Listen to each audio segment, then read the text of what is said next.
Eddie V. Welcome to the channel. If you're new to the channel, go ahead and hit the subscribe button. Click the notification bell that you don't miss any of my videos. And guys, we just entered Rhode Island. We're approaching Providence on I-195 from Massachusetts. I just picked up a load in Massachusetts, and today we're talking about the good and bad of trucking in the state of Rhode Island. Rhode Island is actually one of the states that U.S. didn't steal from the Indians with war. They were bought out. The person, Mr. Rhode Island, that's his name, bought this piece of land out from the Indians. Also, it is the smallest state in the United States. If there's no traffic, you can get through Rhode Island within about 45 minutes, depending where you're at. And it's a very tricky state because, yes, you can take 95 to Rhode Island and then get to Boston, but here's the funny part. It'll be easier and quicker just to go through upstate New York, through Connecticut.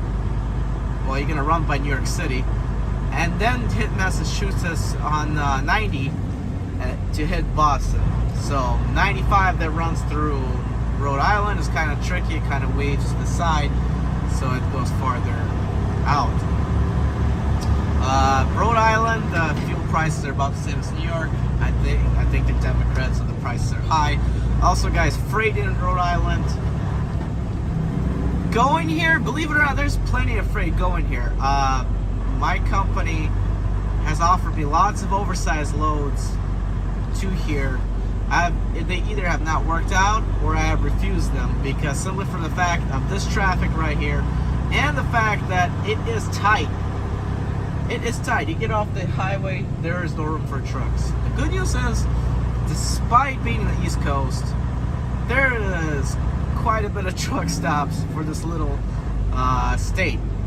Rhode Island, I think, has like 5 truck stops. They got a Pilot and Flying J, and then they got a TA and like 3 mom and pop shops.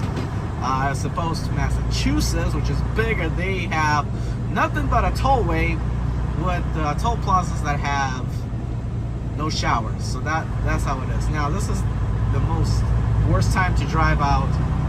Just finished loading. It's almost 5:20 p.m. here, guys. And yes, and also the speed limits, they're not high, just like East Coast, they're not high at all. DOT officer, they're good or bad. I heard good stories and bad stories. If you're a truck, they don't touch you. If you're in a box truck, they do, because the East Coast box truck business is huge. That's the #1 business. So guys, keep that in mind when you're coming into Rhode Island. Now, coming out, guys, you will find no loads, just like East Coast is. You will find no loads. You would have to deadhead quite a bit. It's very rare to find a good paid load coming out of Rhode Island. So what I would do, guys, is you're obviously probably not going to find a load out of here. May as well deadhead up to 300-mile radius for your load. And that's it, guys. That was a good and bad of trucking in Rhode Island. Not canceled. Guys, I'm Eddie V. 2004 turn right.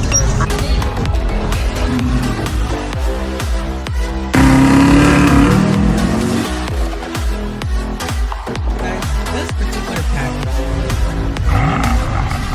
driving a temp in the 6 Series.